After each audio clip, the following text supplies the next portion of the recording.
কেমন আছো? ভালো না। কেন? বাড়িতে বউ নাই, তাই।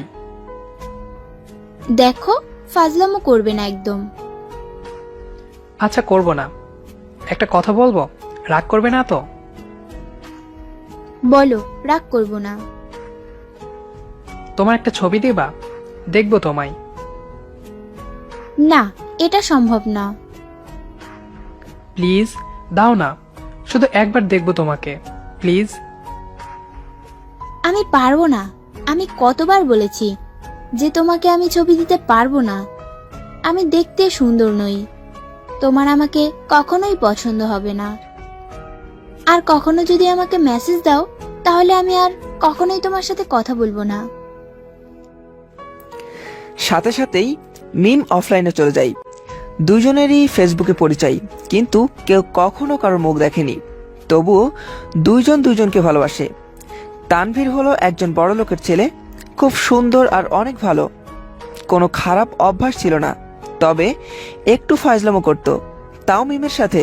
আর মিমও অনেক ভালো মেয়ে, তবে সে ছিল গরিব ঘরের মেয়ে। মিম অনেক অগোছালো টাইপের মেয়ে। সে দেখতে অনেক বেশি সুন্দর এবং চেহারাটাও অনেক মায়াবী, যে কেউ দেখলেই পছন্দ করে ফেলবে। অনেক মেসেজ দিয়েছি, কিন্তু কোনো উত্তর পেলাম না। অনেকদিন ধরে অফলাইন। তাকে ছাড়া কিছুই ভাবতে পারি না, ভালোভাবে খাইতে পারি না, শুধু তাকেই মনে পড়ে। 5 দিন পর ফেসবুকে গিয়ে আমি অবাক। অনেক মেসেজ, প্রতিটা মেসেজেই সরি লেখা আছে। আর দেখতেছি তখনও অ্যাক্টিভ আছে, তাই মেসেজ দিলাম। কেমন আছো? অভিমান করেছো? একবার দেখা করতে পারবে? না হলে আর দেখা করতে পারবে না। এইবার তাকে হারানোর ভয়ে মেসেজ দিলাম। হ্যাঁ, অবশ্য মোবাইল নাম্বারটাও দিলাম।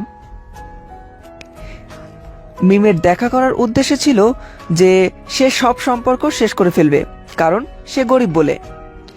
তাই সে মনে করত তাকে দেখলে তানভীর কখনো তাকে পছন্দ করবে না, আর তাই সবকিছু সমাধান করতে আগামীকাল দেখা করবে। সময়ের অনেক আগে থেকে এসে বসে আছি প্রিয় মানুষটার সাথে দেখা করার জন্য। হঠাৎ দেখি একটা মেয়ে কিছু দূরে দাঁড়িয়ে মোবাইল বের করছে। দেখতে অনেক সুন্দর, চোখ দুটো টানা টানা, বোরকা পরা ওই মায়াবী মুখ, যে কেউ দেখলেই প্রেমে পড়ে যাবে। মোবাইল বের করে মনে হয় কাউকে কল দিচ্ছে। এমন ভাবে ছেলেটা আমার দিকে তাকিয়ে আছে কেন? ধুর, ভালো লাগে না। আচ্ছা, তাকে কল দিই। চমকে উঠলাম, কারণ কলটা আমার কাছে এসেছিল। সেও মনে হয় চমকে উঠেছে। দুজন দুজনের দিকে তাকিয়ে আছি। ও আমার কাছে আসলো। আচ্ছা, তুমিই কি সেই ছেলে, মানে তানভীর? হুম, তুমি মিম, কিন্তু এরকম কেন? আমি তো বলেছিলাম আমি দেখতে খারাপ, আমাকে পছন্দ হবে না তোমার। চুপ, একটা কথাও বলবে না। চলে যাও এখন। যাচ্ছি চলে। মেয়েটি কাঁদছে, কারণ কাছের ভালোবাসার মানুষটাই আজ তাকে অপমান করলো। সে গরিব বলে এগুলো ভেবে কাঁদছে আর হাঁটতেছে। ওইদিকে তানভীর তার বাইক নিয়ে গিয়ে দেখে মিম সত্যি সত্যি চলে যাচ্ছে। তাই দিল দৌড় মিমের দিকে আর ডাকতেছে, কিন্তু মিম শুনতেছে না। সে কাঁদতে কাঁদতে চলে যাচ্ছে। এই যে মিম, কখন থেকে ডাকতেছি, শুনতেছেন না কেন? আর কাঁদতেছেন কেন? এমনি, তাতে আপনার কি? এমনি কেউ কাঁদে? আমি কাঁদি। আমি একটুও মজা করতে পারবো না তোমার সাথে? পথ ছাড়ুন, আমি বাড়ি যাব। তাহলে দেখা করলে কেন? আপনি দেখতে চেয়েছিলেন, তাই। আর আমি জানি আপনার আমাকে পছন্দ হয়নি, তাই তো চলে আসতে বলেছিলেন। তাহলে আমি কি নিয়ে বাঁচবো?